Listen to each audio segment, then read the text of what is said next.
Hey everyone, welcome to the Worship Artistry Podcast. My name is Jason Houtsma, and with me, all the way back from Germany, it's Kristina. Miss World Traveler, just taking the good news of the gospel. Just everywhere I go. everywhere. Why were you in Germany? I joined some friends over there that were preparing for a larger kind of evangelism crusade in an area of Germany. But I was there specifically to be there for 10 days of worship and prayer leading up to the event. It's a lot. It's a lot. So I was there for the first 6 days of this, and it really consisted of like 8 to 10 hours a day in a tent in prayer and worship. Oh, you never told me it was in a tent. Yes. Are we talking like a big top, like a circus? Yeah. Like it felt like you were in a circus tent. It was really cool, actually. It was a very cool tent. Like it was a vibe. Oh, okay. So when you're doing this, are you planning it at all, or are you just like walking up and going on the piano and just like whatever comes is happening? It's a little bit of both, I would say. So I would do like I didn't create the schedule, but there would be times where I would do like an hour, and then someone would come right after me. Or there was a time I did, I think 3 hours. Like it was different every time. So before jumping on a set, I would think about maybe, like grabbing 3 to 4 songs. Mm-hmm. I was like, I think I want to do these. But because it was very much, I would say it wasn't worship leading, because there were people in the tent, but it would vary. Just, someone would come in for an hour, mm-hmm. leave. So sometimes there would be 20 to 40 people in there, and other times it would just be you on the stage and then the prayer leader also in the tent. And there's just like the two of you. And is this like run by a church, or is it like an event that's like... It's an event. Yeah. It was, leading up to an event. Mm-hmm. So they've been doing a lot of prep work there for the last 3 months, just connecting with local churches, local organizations and things leading up to it. But yeah, so I would kind of prepare for the set mentally, thinking like, all right, I have 3 hours, so I'm gonna potentially use these songs, but then just see where it goes. Or if it's just by myself, sometimes I only came with a single song, and I was like, well, we'll just see how this goes for the next hour. Yeah. Yeah. That's awesome. Yeah. It sounds really fun. It was a lot. I didn't even feel the jet lag. That's a good thing. Yes. That's a great thing. Yeah. I haven't had anything near as exciting, but I did run into a guy at a graduation party. Love graduation parties. Well, it's a little weird. Like, I love graduation parties too, and in the past I've always loved them because I'm going to my old guitar students, or like, hey, I've been teaching this kid guitar since he's in 8th grade, and now he's graduating, that kind of stuff. But now it's weird because I'm starting to go to graduation parties of my kids' friends, like kids that we've grown up with as they were kids that are right around my kids' age. And now all of a sudden I'm like, Bjorn's going to be gone in 2 years. Like it just starts to like hit you. Yeah, a little more. Yeah. A little more. And so it's great to celebrate that. But I was at the graduation party, and this guy started talking to this guy, and he goes, "Oh yeah, I know exactly who you are." He's like, I came walking in, I heard your voice from the back, and I was like, "Oh, Jason's here." He'd been using Worship Artistry. That's so cool. For a long time. And he's like, "Oh yeah, dude, it's great. I've used it." He goes, "I actually used it and learned, like I feel really good now on Sundays. And then also my son has been using it. And now like he went to college, he's better than me, but he comes home and now we just sit and play together. Like it's this super cool thing." I'm just like, wow. It kind of blows, it Jason, still blows my mind. Celebrity. Shout out to Colin. Made my day. It's funny that he walked in and was like, "That's Jason's voice." Gosh, well, I get so tired of hearing my own voice. Did he know that you were in Bellingham? Yeah, I think so. Like, mm-hmm. I'm pretty sure we had met years ago up at a ski lodge, but he would call it a snowboard lodge. That was a clear thing, Yeah.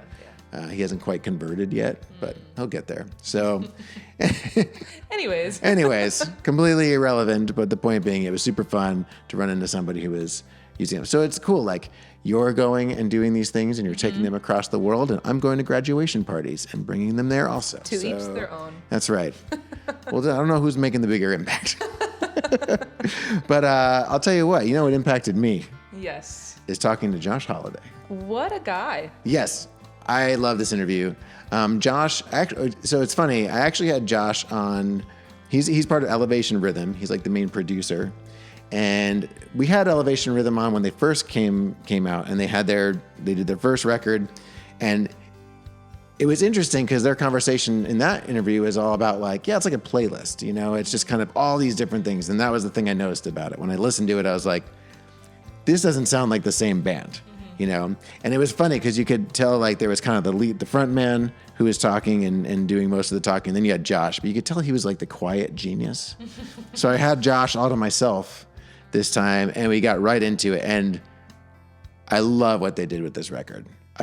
I was like fist pumping in the office when I was listening to it. It's a really cool record. Oh, like right from the beginning. Like And you have to listen to it from top to bottom. Yes, yeah, it's an experience. Yeah. It's fantastic. I don't want to talk about it. I want Josh to talk about it. So without further ado, Josh Holliday. I have to tell you, I can't wait to talk to you about this record, and I was so excited it was you, because last time you were on the podcast last time, and like you're kind of the mastermind. Like you're from a production standpoint, I want to talk to you about so much production on this record. Like it's just killer, man. Last time I had you guys on, it was for the album Growing Up, and that one was I remember you guys talking about like, oh, it's like a playlist, like it's just all these really different things, and this one feels significantly more like feels like an album, feels more cohesive. And I'm just curious, like, was that kind of your idea going in? Were you kind of what kind of drove that decision to do that? And was that even intentional? Was that a decision? Yeah, I think we had to realize that we needed to introduce who we are. Um, and I knew as we are in these beginning stages, I knew we had to lay a foundation of what we believe in and who we believe in. So because there's so many places we can go sonically, and there's so many types of songs we could do, I needed some type of anchor to kind of like put out. I need to put out an anchor album that is just like, hey, like this is our foundation. Like this is who you like before you know anything else about us, you're gonna know like what we believe in and who we believe in. And then that's gonna be now I feel way more comfortable and more confident to really start to explore uh and in these different spaces and genres and stuff like that. But I just didn't really want to keep exploring without really setting that anchor. Hmm. That's really cool. Was there an intentional like, all right, this album's going to be about the gospel, so we're going to like lean into some gospel sounds? Uh I can't remember which one came first. I think the thought of like I want to really kind of keep it simple. I wanted the lyric message. I wanted to be very just like, hey, let's just sing the Bible. Like let's keep it very like simple. Um and I think the two elements that I also knew. So maybe I think that I don't know which one came first, but I knew I wanted to have drums, a lot of drums, and I knew I wanted to have vocals. Like just whether it's a choir, whether it's different types of vocals, I just wanted a very like strong vocal performance, and I also wanted a lot of drums. And so the choir and the drums were like the main two instruments that I was like, hey, I'm gonna build most of these songs around either one of those or two of those things. And so the song "This Is the Gospel" though came after I knew I wanted it to be about the gospel. And so we didn't write it and then think that we were going to name our album that. But I think that it came from a writing camp. But I knew from the beginning I wanted a very bold but simple message of an album. I loved it, man. There's something I think really refreshing about just hearing like, this is what we believe, like this is Yeah. the gospel. I've spent a lot of times in book groups, like having all these like late night discussions and all this stuff, and you can kind of like really wander around, and it's like, no, it comes back to Jesus, like. And I loved the way you started off with good news, and then you will be saved was like a just an awesome closer. And all the Yeah. tones are, man, seriously, everything on this record sounds so good. Like, how did you how did you how did you build these songs up? Oh, I think I'm trying to figure out which song to think about, but I think that they they always start in this space of I kind of know where I want it to go before it gets there. So it's almost like I'm a little bit on a challenge. Like a song always is kind of like a challenge to me where if I hear this is the gospel and I'm like, okay, this drum beat and this choir is essentially the foundation of the song.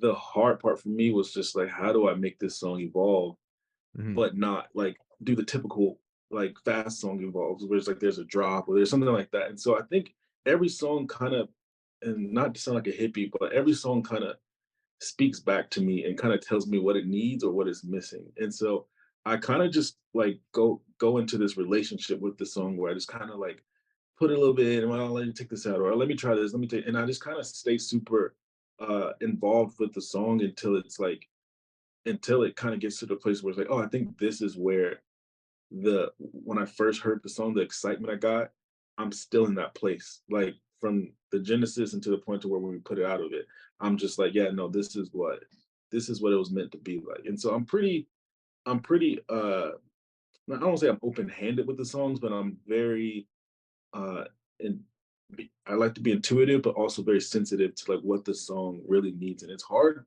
to do that in live music because you're like you have people around that are responding and reacting to it. And so you almost sometimes you can get a little bit reactionary based off of what their reactions are. And you might be like, oh, they didn't do this, so let's change this. But I almost have to trust that I know it's going to be a little bit like we're still trying to figure this thing out, but I could really listen to the song in whatever we're version 4 or version 5 and know, okay, version 6 is going to need this, is and that because of this, is and that. And so I'll go 30 versions of a song and love every step of the process because it's figuring the song out more than it is like trying stuff because I'm a psychotic profession.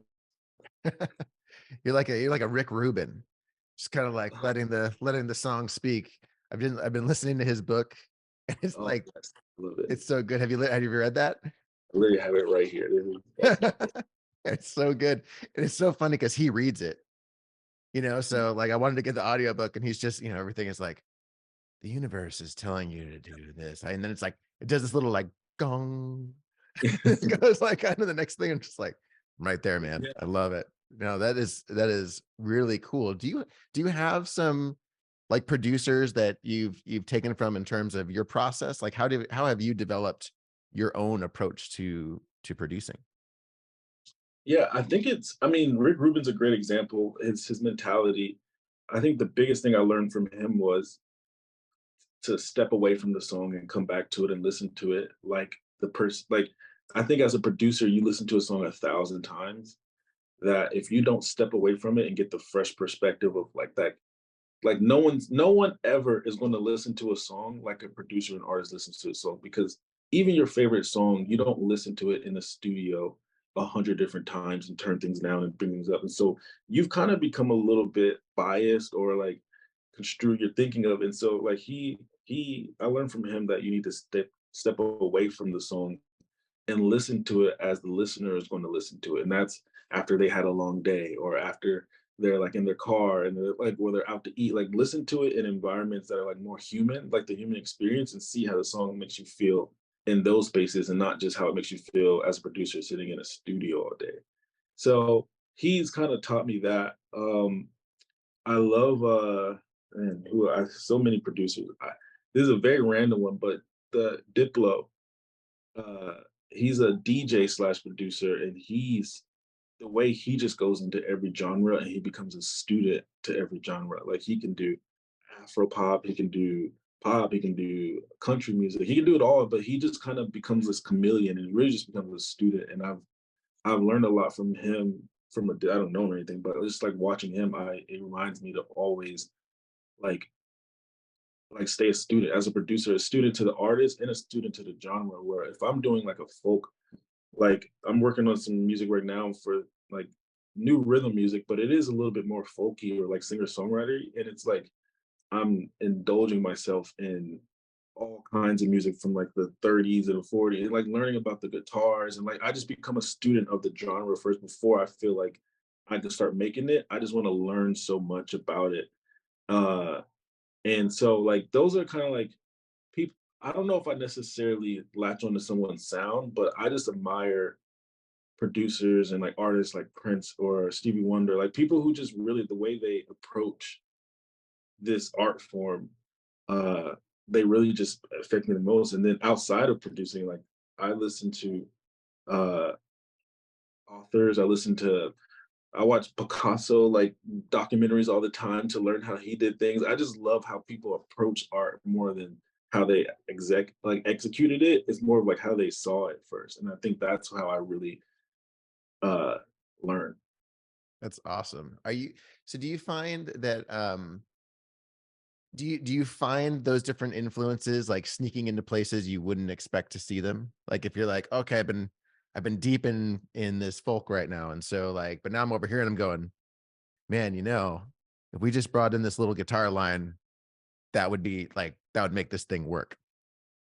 Yeah, and that's the beauty of it. And that's why I don't know how much credit I could ever take for things because I'm literally just like this like music encyclopedia in my head of just like, well, like I know that a Bob Dylan song, he does this in his bridge. So we should just do that in this random pop song. And it's just like, and so I just kind of like learn and absorb so much. And these ideas come and I'm just like, yeah, these are great ideas. But I think that without me taking the time to sit and learn and like become a student, I don't know if these ideas would just like are just like coming out of nowhere. They're not coming out of this place of just like the abyss. Like they're definitely coming from a place of me always being a student and learning and loving music. So so it's funny because you talk about art and you talk about genre, and one thing that I think often happens, and I think it's for a lot of different reasons, but I think people look at worship as its own genre, right? Like it's less of a like, oh, it's a topic or it's a tool, and it becomes more like it sounds like this. Yeah. Uh, you guys have made some really beautiful worship music, and it doesn't sound like you would expect it to sound. Mhm. Um, when you're are you like when you're like how does that approach happen? Like are you kind of going in and saying like, okay, we're just creating something and our hearts are full of worship, and so this is how it pours out and this is the way it happens. Um, do you ever feel kind of boxed in? Are you getting reactions from people like this isn't like I don't know, it's not how I this isn't how I do it. Like what's been the response to your approach? It's being at elevation and being under such a great ministry and pastor and following in the footsteps of elevation worship who in some ways are like they are like giants in the worship space and in the worship genre. Like Sunday mornings, like they write some of the greatest songs that like are the best for Sunday morning. And so to be at a church that's really like almost like around that and for us to come in into the same church and because we're starting to sing songs on Sunday mornings as well, like rhythm songs, Wind of Love or You'll Be Saved, and to see them um I think the best thing about our church is how uh like the response is always great. It's refreshing. Like, I mean, our church, we do new songs all the time anyway. And so like there's a whole new batch of new songs that we're doing that we Elevation Worship put out an album last week, but we're doing a whole new batch of songs now. And so there's like this energy, this creative energy in the worship space that our church, they're all for it. Like they lean into it and um we get great responses from it. I think outside of it, it's hard to I don't know, it's hard to gauge where I think we kind of like took came to a peace of mind of just like, hey, we're not going to be uh easily like I don't know, people aren't going to get it at first. And like that's okay to us. Like we're not in a rush. Like we're not in a rush to be quote unquote successful or quote unquote like make sense in the spaces that already exist. We're willing to keep exploring and keep playing with different things, but also we're just hoping that the heart of the messages and the the words that we sing uh are way more received than the tempos or the I don't know, like the formats, because I mean, you think about "You'll Be Saved," like the heart behind that song is just it's salvation. And so it's like beyond all of that, like we're just hoping that these words and this heart and our mission is being heard more than like we're trying to make sure people are responding to it like just how they respond to Graves in the Gardens. Mhm. Totally.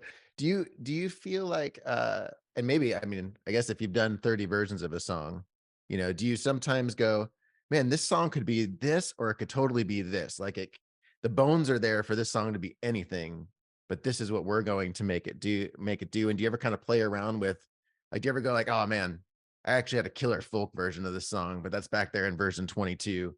And I don't know, maybe I'll come back to that in 5 years and go, oh, this was rad. Yeah. No, we had our youth service rhythm night last night, and this it was a new song. We just did a new song, and at the end of it, it was like, oh, like it felt like at the end of it we could just like flow. And then I was just like, man, what if we didn't flow? What if we just went to this crazy rock, like spontaneous, but like upbeat, like rock, and we just kind of did it that way. And so I think that we, our team is just always, and it's not that it doesn't come from a place of fatigue of like, oh, we're tired of doing the same things, but like we're always in this what if space of like, and that's what I love about our team is like we're always gonna like, oh, what if it didn't go there? And we kind of just like went against a little bit of like our natural like instinct to kind of like, oh, when a worship song comes down, you just sit and you put the pad on and we just kind of like just flow. Like, what if we just kind of put the energy back up and we actually like went into more of a hype thing? And so we're always trying stuff. Sometimes they're horrible ideas, sometimes like, but we don't take ourselves that seriously either to where like I said, we're in no rush to be the greatest or to be perfect or anything like that. So we're down to try anything and make a mess and clean it up later or like all that because we're just having fun. What gives you that freedom? So like, from the standpoint of, I think a lot about what success means and like what we're aiming for as worship musicians, what I'm aiming for as a songwriter and a worship musician, and how all those things like go together. When you think about, I mean, I think it's really refreshing to have this idea rather than like, we got to do this thing that you're like, no, we get to grow into it. We get to create, like explore and do all this. Um, what creates that space for you? It starts with our pastor. Pastor Stephen, his he kind of established that for us first. He's like, we don't he didn't put any pressure on us to like make hit records, to make get awards or anything like that. It wasn't the pressure of that. He just wants he his vision for rhythm is for there to be a new sound that comes out of this church. And he knows that there's a sound. He just wants us to steward that sound well. And so stewarding the new sound that's coming from our church means like the space to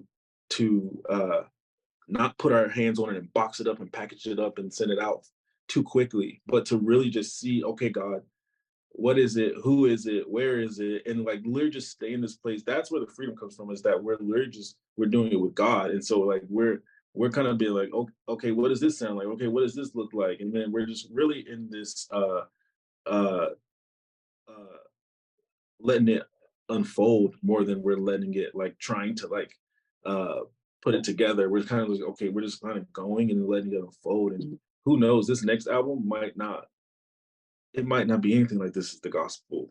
And that's we might learn new things about who rhythm is from this next project that we put out. And so then it's like we're 5 albums in and we're still answering the question of like, what is this?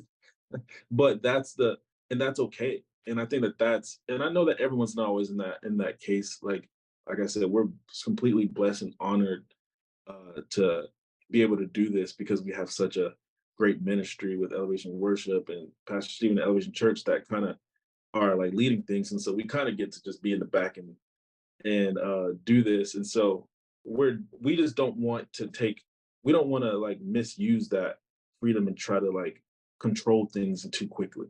Like if we have the space and we have the freedom and we're not in a rush, then why would we even do that? Like let's just let's just explore and let's just see what God's trying to do with rhythm.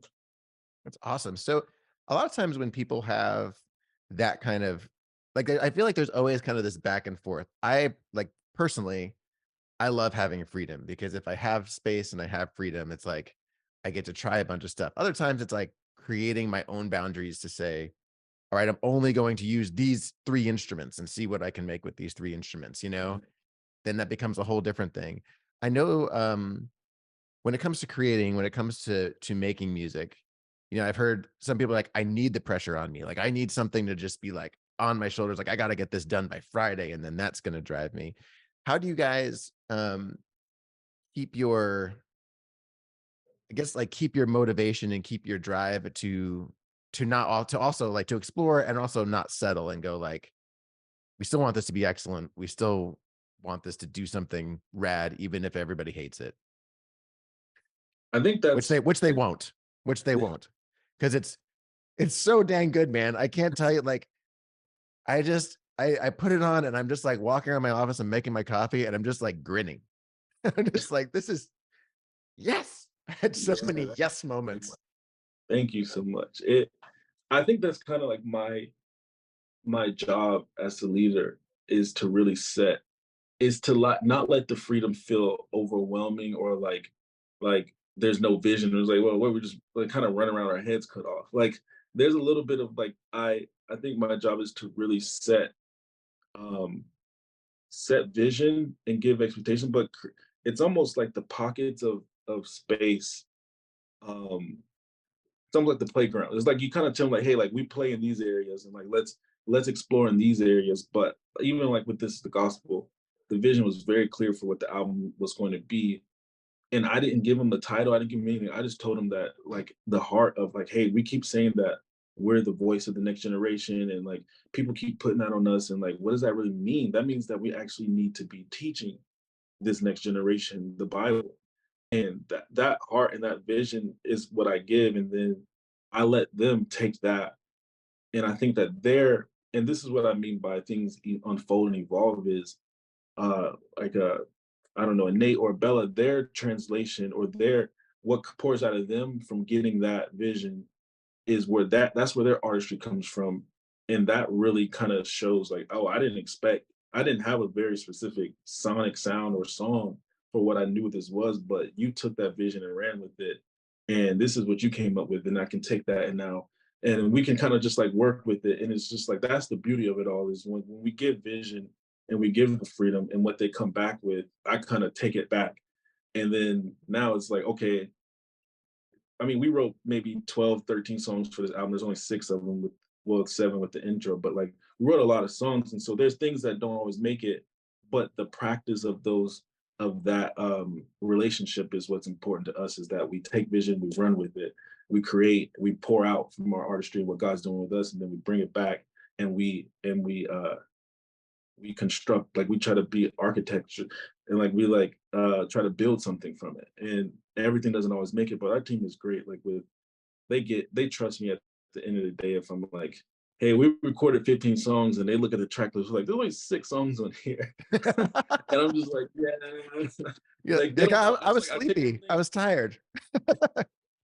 The game was on. I was watching the Celtics. I'm like, yeah, I'll see you guys in like in 3 weeks. And then I come back, I'm like, yeah, this is a 7-song album now. And they're like, wait, what happened with the other ones? And we kind of like work through and they're like, oh, we get it. Like there's a flow, there was a vision, and there was just this kind of like world that we were trying to create. And our team, like they get it, like they get um how this whole process works. And so it's a we haven't figured it out all the way, but I think that we're in a like if we just keep doing those back and forths and we just keep creating within these boundaries, but keep receiving vision and keep doing things from the heart. Like it the freedom doesn't feel like we're just kind of like aimlessly just putting out music. So where does that value of creativity come for you specifically? Like it's clearly important to you. You study it, you know, why? What is your why around being creative and artistic, and especially in this space? Man, I think that there's I'm trying not to be so like No, uh do it, man. That's why I'm asking. I try very hard to not ask you questions that you don't get from other people. That's what I'm hoping for every time. Like, just I'm see gonna if have to have like a bi-monthly or like a monthly just like call so we can just keep talking. But um I'm in. Sign me up. I think that I think there's something about creativity about like there's a this the gospel or the beauty of if we're all made in God's image and like the beauty of all that, like it almost like there's something about us being creative is where we get to see uh more of that. We get to see more of God through creativity. Like we get to see uh I don't know, it's just like it being a reflection of him is what makes me so passionate about it. Like it's because it like it all goes it's like a mirror in a way. And so um and it's not always and I think that's why I have this window in my office now, but like even looking at nature sometimes, like it's just the ultimate creator to kind of like see where we are. And it's just like, man, like this is who we get to co-create with. And so I think it kind of starts there, but it to kind of zoom in a little bit and more in the Christian space. I think that there's I I don't like sometimes things feel super one dimensional. Um and I think that there's spaces that haven't been I don't think it's anyone's fault. It's not a bad thing. I think sometimes people come and like, "Oh, I gotta be creative because like everyone's doing the same thing," and I don't think that's the tone at all. Like it's that's not issue. I think that there's just not enough of the other. Like you can't get mad at like people who are doing the thing that they're really supposed to be doing and they're doing a great job at. But like who's doing the others? Like it's not a this versus that. But that's why I mean like things don't have to be so one dimensional. It's like we're not trying to shift the sound of worship music. We're just trying to um stretch it. Like we're trying to like add more what to what that looks like and what that sounds like and like put a comma there and like be like yeah it's that and it's also this and that and it's also that and so I think that that's where it comes from to where it's not a rebellious thing where it's just like we're going to do the opposite of what everyone else is doing. It's more of like a okay, but I think that that's supposed to be a comma, and I think that we need to keep almost like revealing uh like what this could look like and what this could sound like and what this could be. And so that's where the value comes from is this feeling like that we're not done. We're nowhere near done unfolding what creativity looks like with God. Like we're just now scratching the surface. And 100 years from now, whatever, we're still gonna be doing it. But I have that overwhelming feeling like this can't be it. Like we haven't figured it out. Like there's no way we've solved what worship music sounds like. Like who do we think we are? Like this is way beyond this. And so like that's where I'm just that curiosity and that like excitement to know that like oh there has to be so much more out there. There has to be and I think we've probably talked about this before. I always use the reference of colors where it's like there has to be so many we can paint the same story but with more colors like there's more colors that we can paint this story with and so like that's been my biggest driver just like what else how else can we tell this beautiful story because uh it there's so much to eat from like there's so much to pull from it but I don't think that we have enough people uh willing to stretch and kind of put a comma but they rather just put a period and just kind of go for what they know. Do you think that's a reflection of the audience or of the artist, do you think? If you were to theorize, I know you don't have all the answers, but we're kind of walking down this road a little bit. Yeah. So I'm like, I'm just curious. Well, it can't be the audience because the audience should be like almost everyone. Like essentially shouldn't like this music be for everyone? And so I think it's I think it's just I think it's just hasn't been it's just a door or window or whatever, something that hasn't been knocked down yet. I think that every every move or every sound has pioneers and it has like people who are willing to kind of I was just talking to, I don't know if you know who Forrest Frank is. He's kind of like this, he's a Christian guy, but he's been putting out music. But we were just talking about this the other day, but it's like a lot of people are not going to get it. They're going to like, we're going to be the people that's, it's going to be awkward, but it's like, not saying that we're going to be the pioneers, but I think that uh we just need people who are willing to push it down, and then there'll be a flood of people. I think what's the most exciting thing about rhythm and our projects are what how it's going to inspire other people as well to start to think that, oh, I didn't know this could sound like this. I didn't know that this could be that. I thought that was a period, but you're kind of telling me that this actually is a comma, and we actually do those things. And so I think that we just need more people, and it's not based out of someone not doing it. I think that we're just in a new time to where it's like it's time now. It's time now for there to be a stretching in Christian music where it's just like it's not um it's not always the same. And I think that it's going to take people willing to kind of do that. And I think that it's going to be a beautiful it's going to be a beautiful result when we see like, wow, I didn't know Christian music or worship music could be this. You are speaking to my soul right now. Um, it's no, it is interesting. I've often thought, and I'm actually kind of in this other project of like another podcast I'm running and kind of focusing on songwriting in the church and in that same space of going like it's like I love how you said like it's a comma, not a period.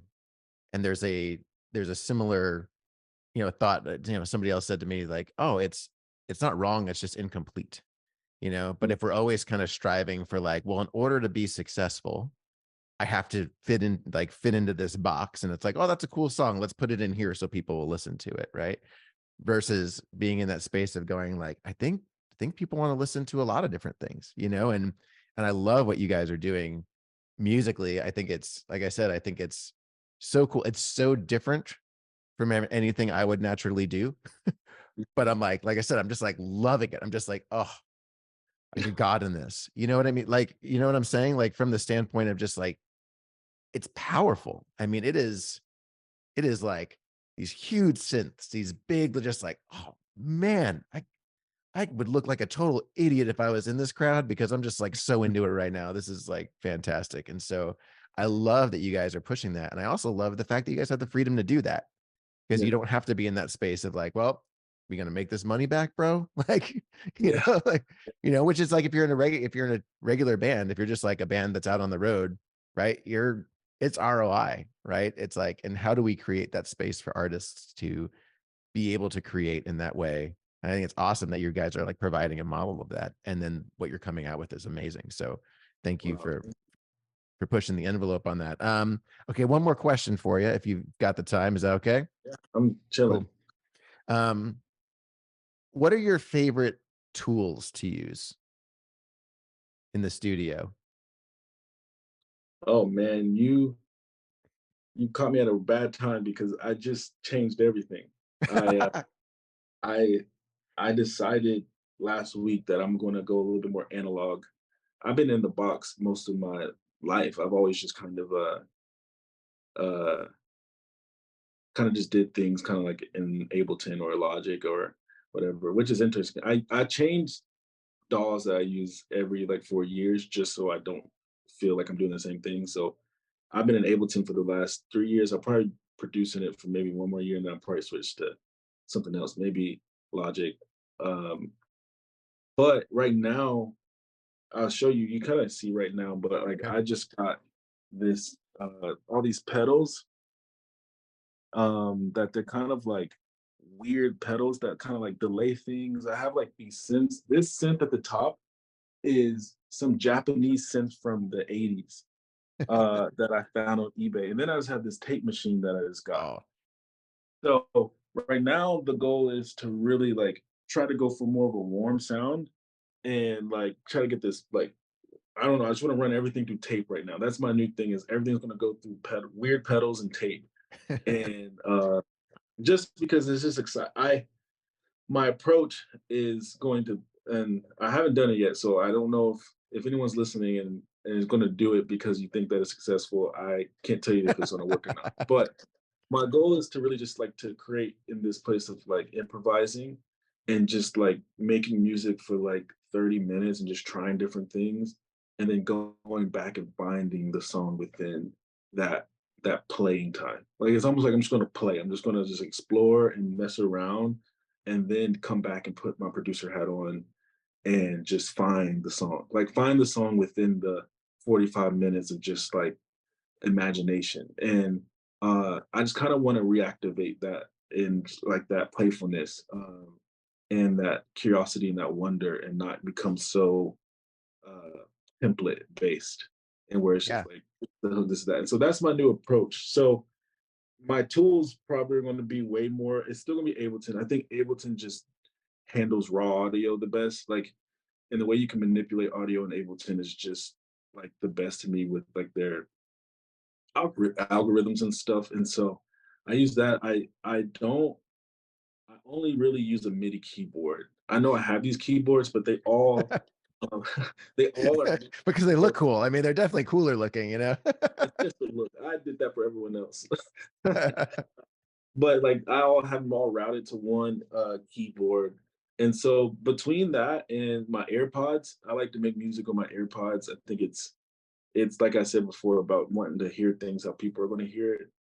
Uh, I stay in a space where I'm not kind of getting the most high tech studio stuff. It's all cool and it all sounds great, but it's just not going to be accurate to how people are going to listen to it. So I like to just have um, AirPods. I let the engineers, they'll let them get all the cool stuff and all the expensive stuff. I'll get the basic stuff. So yeah, I just use a MacBook, Ableton. But now that I have all this gear, I'm going to try to figure out how to run it all through tape and just start messing with audio. Um, and then yeah, I don't know if you want specifics outside of that, like mics and speakers and stuff, but that's kind of like my favorite tools, Ableton.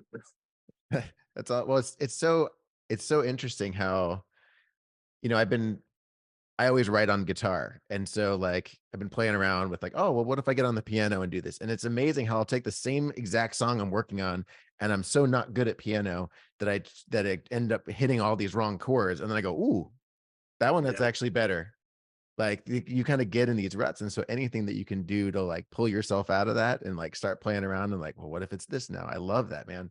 I was actually talking to a guy, this guy last week where he was showing me a studio and he just got all this Moog stuff.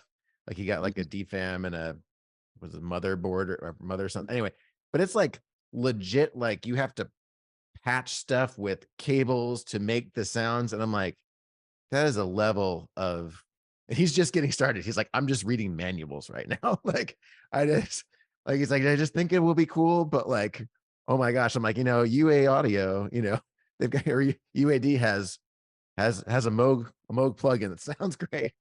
You gotta do a thing. Load it up. You gotta make your MacBook is charged up.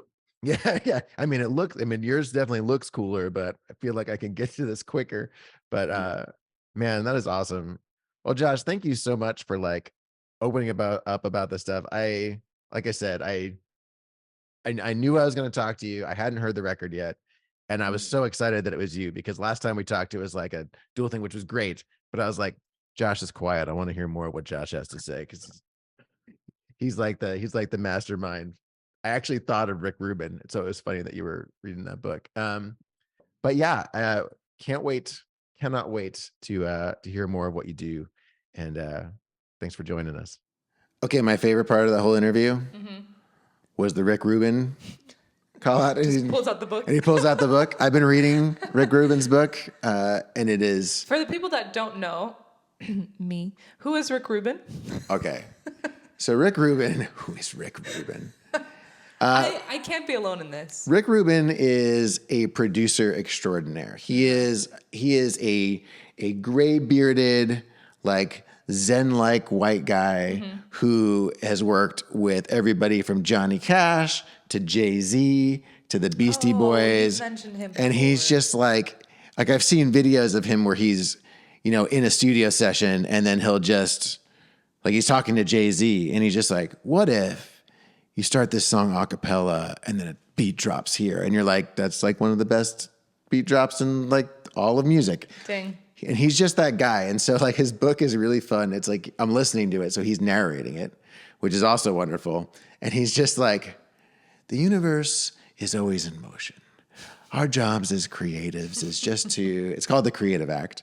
But if you just replace the word universe with God as you're listening to it, it's a profound book. It's awesome for creatives. Highly recommend. And it's clearly work. And Josh, like, it's just like his philosophies. As he was talking, I was like, dude, this guy sounds like Rick Rubin. And he's just like, yep, you gotta do. That album was so good in the way that it's called This Is the Gospel. And I loved when he made the point of, if we are a young people reaching this next generation, that we might as well also give them the truth.